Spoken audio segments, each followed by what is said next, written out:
The next question we're going to look at in the prospecting section for LinkedIn is question number 2, which is, does it being LinkedIn, work in a business to buyer relationship? And this is from a friend of mine, Greg D. Greg is a realtor, so I know where he's coming from. He's looking at more of that kind of business to consumer as opposed to business to business relationship.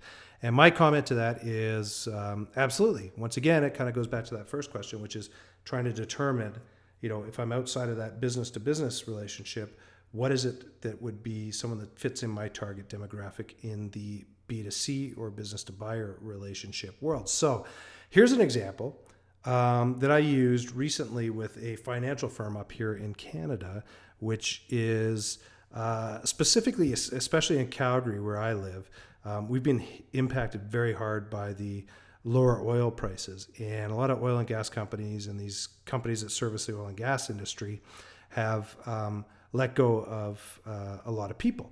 And what I found is that if you go look up new opportunities or new opportunity on a LinkedIn profile, you're going to see people that are looking for next opportunity, looking for new opportunities, whatever it is, right? It's the people that have been let go.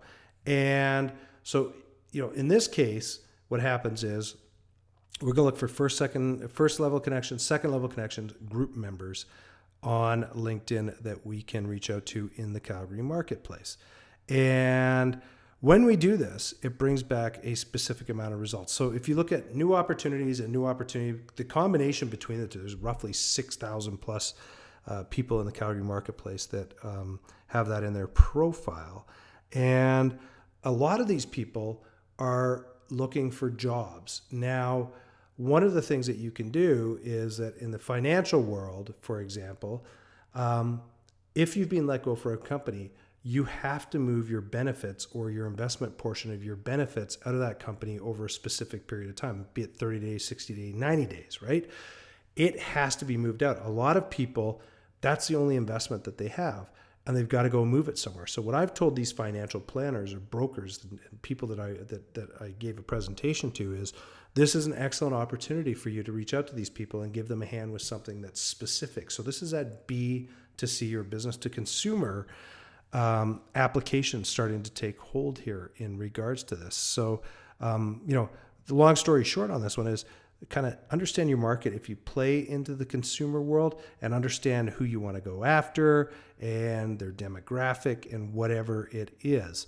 Now, back to Greg's original question, Greg being a realtor, here's my recommendation for someone like Greg is also in the B2C world or the business to consumer world, is that you need to let people know exactly what you do so that when they hear something, they can refer you. So for example, if Greg reaches out to his LinkedIn connections, says, hey, just want to let you know, I'm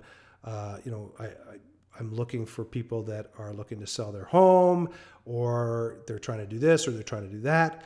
If you come across that, please, think of offering my name up. So what happens is you're trying to get these people to refer you. So those people that keep in contact with people on a consistent basis and just kind of let them know what it is, or just kind of poke them every once in a while and let them know what it is and what they're looking for, they can get referred and have recommendations coming in that way. The other thing too is this really highlights a point is you really do, you shouldn't just connect with someone on LinkedIn and then not really have any kind of conversation ongoing with them.